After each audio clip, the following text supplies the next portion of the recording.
Welcome to my channel. Jangan lupa subscribe, tanda sokongan.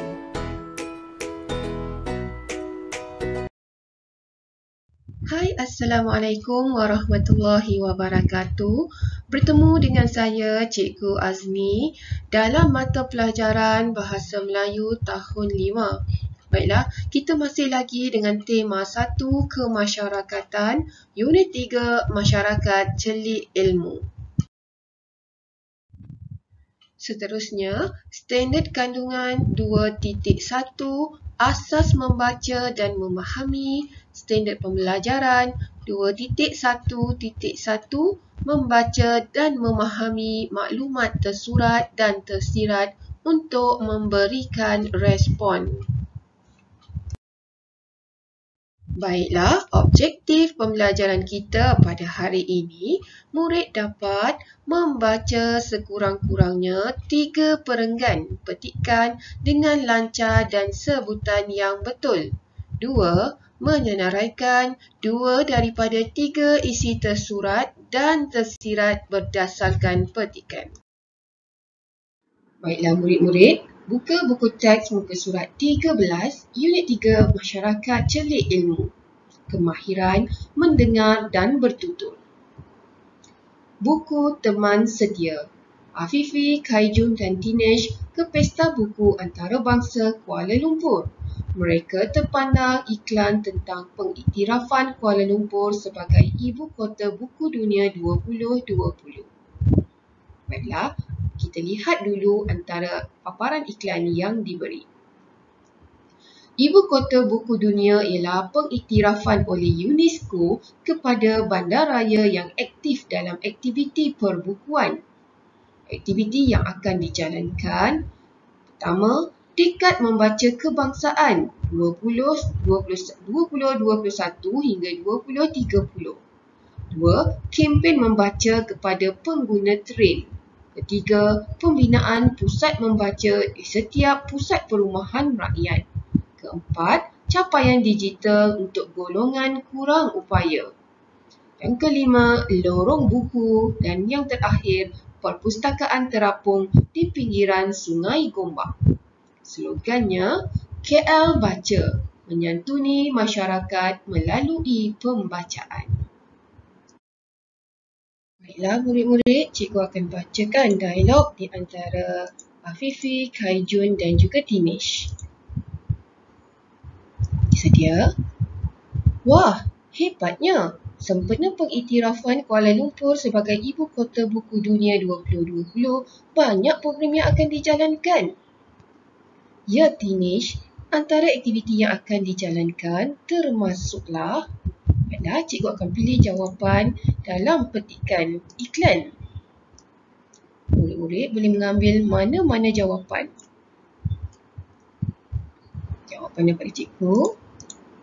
Ya Dinesh, antara aktiviti yang akan dijalankan termasuklah kempen membaca kepada pengguna train, pembinaan pusat membaca di setiap pusat perumahan rakyat dan capaian digital untuk golongan kurang upaya. Kaijun, apakah kebaikan capaian digital untuk golongan kurang upaya? Apa yang dimaksudkan dengan golongan kurang upaya ya murid-murid? Golongan kurang upaya ialah golongan yang kurang kemampuan dari segi fizikal dan juga mental. Contohnya, buta, pekak, bisu dan lain-lain. Baiklah, jawapan cikgu. Kebaikan capaian digital untuk golongan kurang upaya adalah memudahkan mereka mendengarkan buku yang ingin dibaca dan memudahkan mereka mendapat maklumat. Afifi, bolehkah kamu jelaskan adakah aktiviti yang dirancang dapat meningkatkan pembacaan oleh masyarakat dalam tempoh tersebut? Tempoh yang diberi adalah 2021 hingga 2030. Lama kan murid-murid? Baik, jawapan cikgu.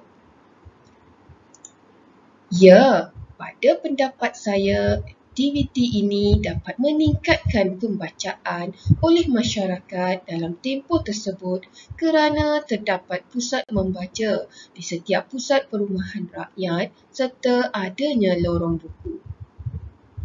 Jelaskan murid-murid?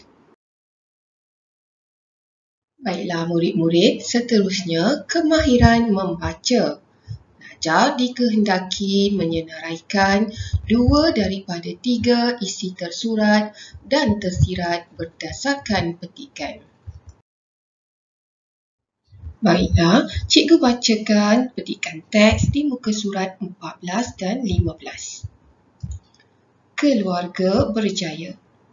Afifi, Kaijun dan Sofia telah menyertai lawatan sambil belajar anjuran kelab pembimbing rakan sebaya Sekolah Kebangsaan Seri Damai. Mereka ke perkampungan orang asli di Selangor. Lawatan itu untuk beramah mesra dan menyelami kehidupan masyarakat orang asli di sana. Mereka telah diperkenalkan oleh Tok Batin dengan keluarga Encik Anjang. Afifi tertarik akan sikap Encik Anjang dan keluarganya yang mempamerkan raut wajah yang tenang. Tutur kata mereka pula sopan dan penuh beradab. Kehadiran rombongan itu ke rumahnya disambut dengan tangan terbuka. Menurut Tok Batin, keluarga Encik Anjang contoh keluarga yang berjaya di kampung itu. Walaupun Encik Anjang tidak mahir menulis dan membaca, beliau amat mementingkan disiplin dan pendidikan kepada anak-anaknya.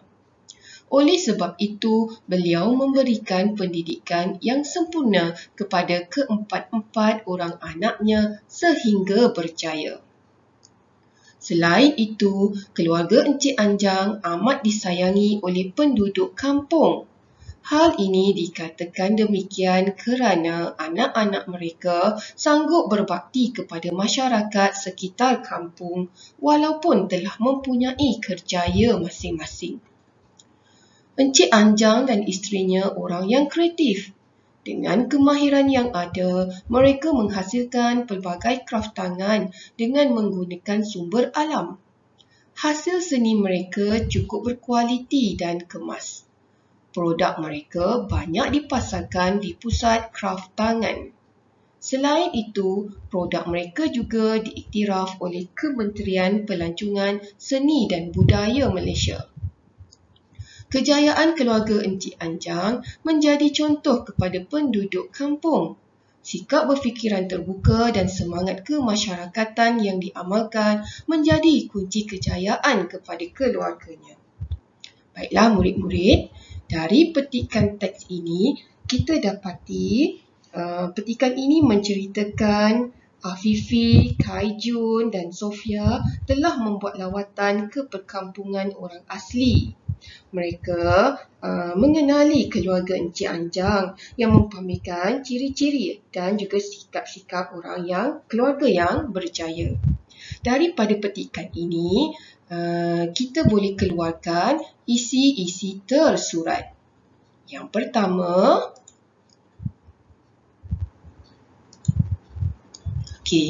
tengok di sini, Afifi tertarik dengan sikap Encik Anjang dan keluarganya yang mempamerkan raut wajah yang tenang.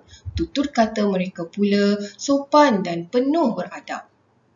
Baik, seterusnya isi tersurat yang kedua. Beliau amat mementingkan disiplin dan pendidikan kepada anak-anaknya. Betul kan?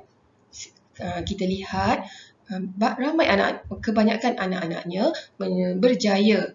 Malina menjadi guru, Rosie menjadi doktor, Nasri menjadi inspektor polis dan Zulmika menjadi jurutera. Baiklah, seterusnya isi tersurat yang ketiga.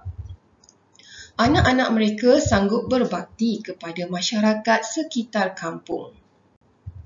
Baiklah murid-murid, ini adalah maklumat tersurat yang telah cikgu keluarkan. Apa itu maklumat tersurat?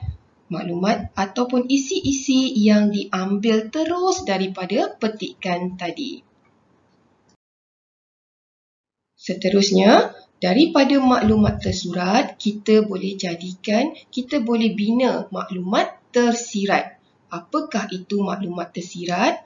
Maklumat tersirat ialah huraian ataupun keterangan daripada maklumat tersurat. Baiklah, kita lihat satu persatu. Maklumat tersurat yang pertama tadi kita ambil, mereka tertarik dengan sikap keluarga Encik Anjang yang mempamerkan raut wajah yang tenang, tutur kata yang sopan dan penuh beradab. Jadinya, saya ambil maklumat tersirat. Oleh itu, sikap ini disenangi oleh orang lain. Betul kan murid-murid? Baik, nombor 2, Encik Anjang sangat mementingkan disiplin dan pendidikan kepada anak-anaknya. Saya ambil maklumat tersurat ini daripada petikan teks tadi. Jadinya kita fikirkan, mengapa dia mementingkan disiplin? Hal ini membolehkan anak-anaknya berjaya. Seterusnya, kita lihat maklumat tersurat yang ketiga. Anak-anak mereka sanggup berbakti kepada masyarakat sekitar kampung. Apa huraian daripada sini? Ini kerana mereka telah dipupuk dengan sikap tolong-menolong. Jelas kan murid-murid? Seterusnya, daripada maklumat tersurat dan juga maklumat tersirat, kita boleh membentuk respon ataupun memberi respons. Okey, baik, kita lihat satu persatu. Cikgu letakkan penanda wacana. Ini senang untuk kita terus membina ulasan, membentuk ulasan. Yang pertama, antaranya. Maklumat tersuratnya, Afifi tertarik dengan sikap keluarga Encik Anjang yang mempamerkan raut wajah yang tenang. Oleh itu, sikap ini disenangi oleh orang lain. Responnya, Encik Anjang telah dijadikan contoh oleh masyarakat orang asli di situ.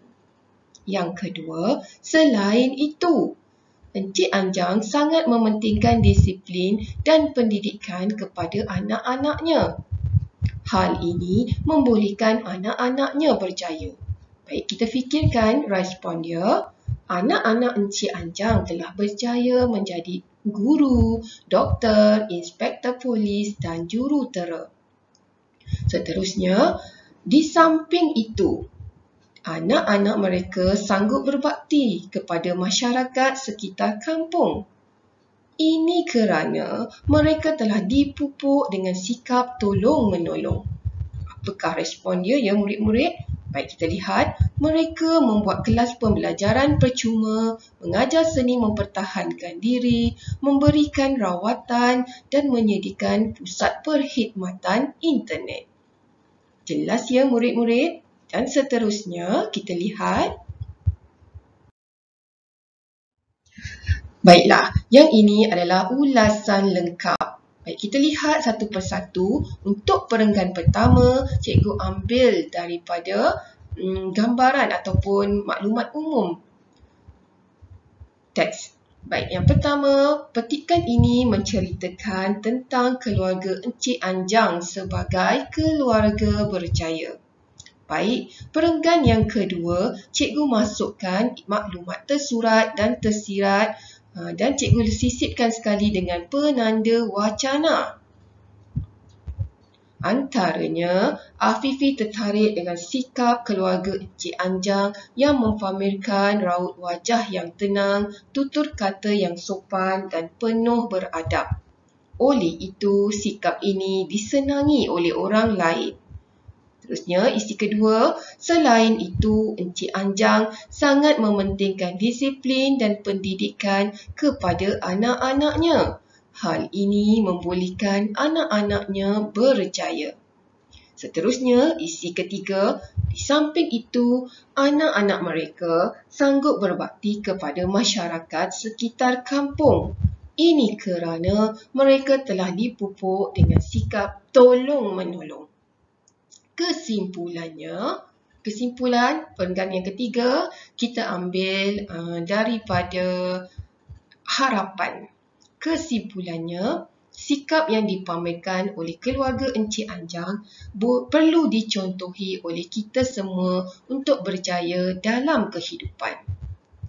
Baiklah, selesai sudah tugasan kita membuat satu ulasan lengkap. Baiklah murid-murid, selesai sudah pembelajaran kita pada hari ini. Jika kamu mempunyai sebarang masalah, boleh terus ajukan kepada guru mata pelajaran masing-masing. Akhir kata daripada cikgu, masa depan itu tergantung pada apa yang kita lakukan hari ini. Oleh itu, renung-renungkanlah. Sekian, terima kasih. Jumpa lagi. Baiklah, jangan lupa subscribe.